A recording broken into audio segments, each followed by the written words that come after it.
Inside of Northern Virginia's Arlie Conference Center sat the members of the Wye River group, comprised of representatives of 6 different organizations who work on issues ranging from climate change to workers' rights.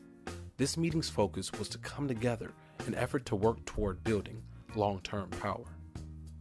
The early June sun glistened off the pond just outside of the conference room as the people inside discussed shared priorities of their individual organizations and how they could better work together to achieve a common goal.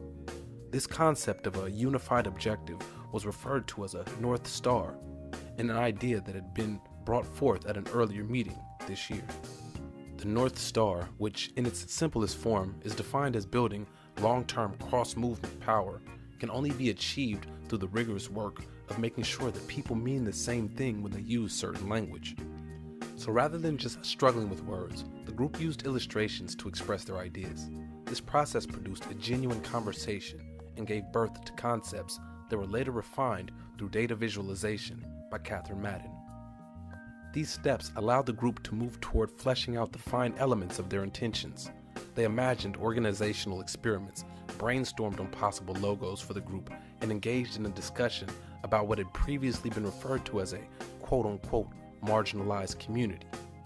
But during the course of the conversation, that term would be altered.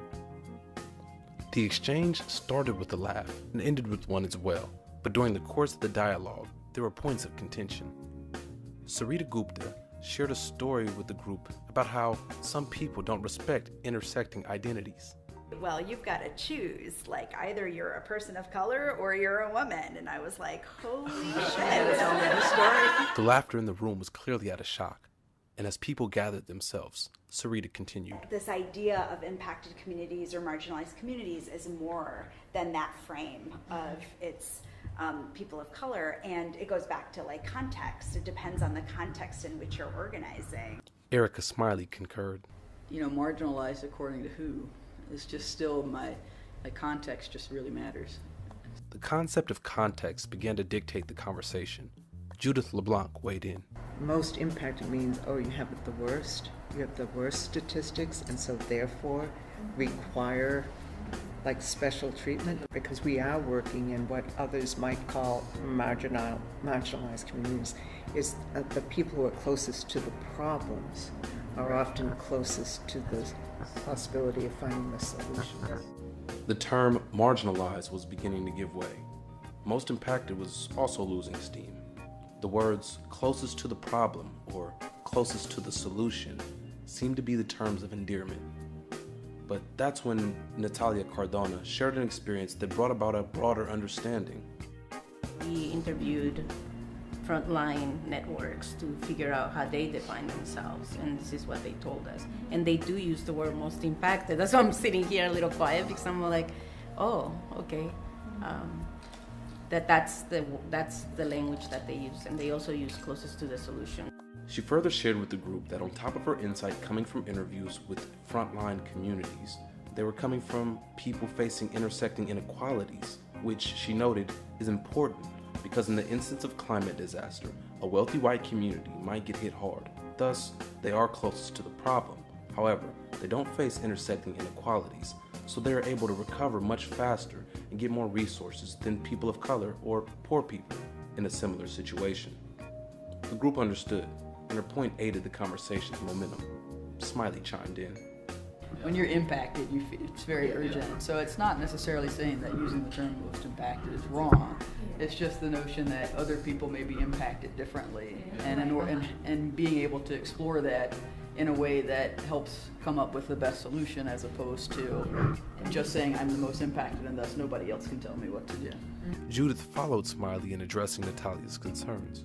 You are so solely focused on the quote-unquote most impacted, then the potential for alliances, for different kinds of solutions, you kind of get tunnel vision. Right. Yeah. But if you see that, Indian reservations affect the entire region, then you're thinking very broadly about what kind of sustainable economic development would be good. Sarita followed Judith. We want to center people who are closest to the problem to really develop out the solutions and then understand it has to be in relationship to a broader ecosystem, I think is really an important thing for us to capture here.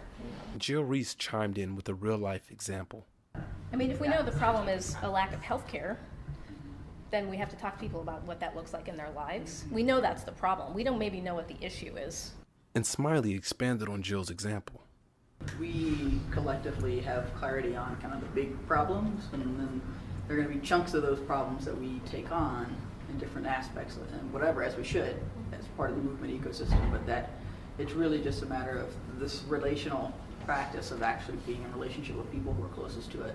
The theory is that will ultimately guide us to, the best solutions. Patrick Rainsborough offered a point of clarification. The relationship between people in different parts of that scale of impact and how we can build alliances that everybody comes to the table with a mutual interest, a mutual need to solve this problem, but the leadership is coming from the front lines to make sure the problem is being solved in the right way. Patrick's point echoed a sentiment that was originally introduced by Judith, who had mentioned that this was a widely understood concept across Native American cultures. The point resonated with many people in the room as well. The concept of relationality, that's what mattered the most. The group had achieved further clarification around terminology, context, and definition. They had also made a note to plan for more conversations, further delving into what they called the bat signal, or being prepared for a collective response to a given situation.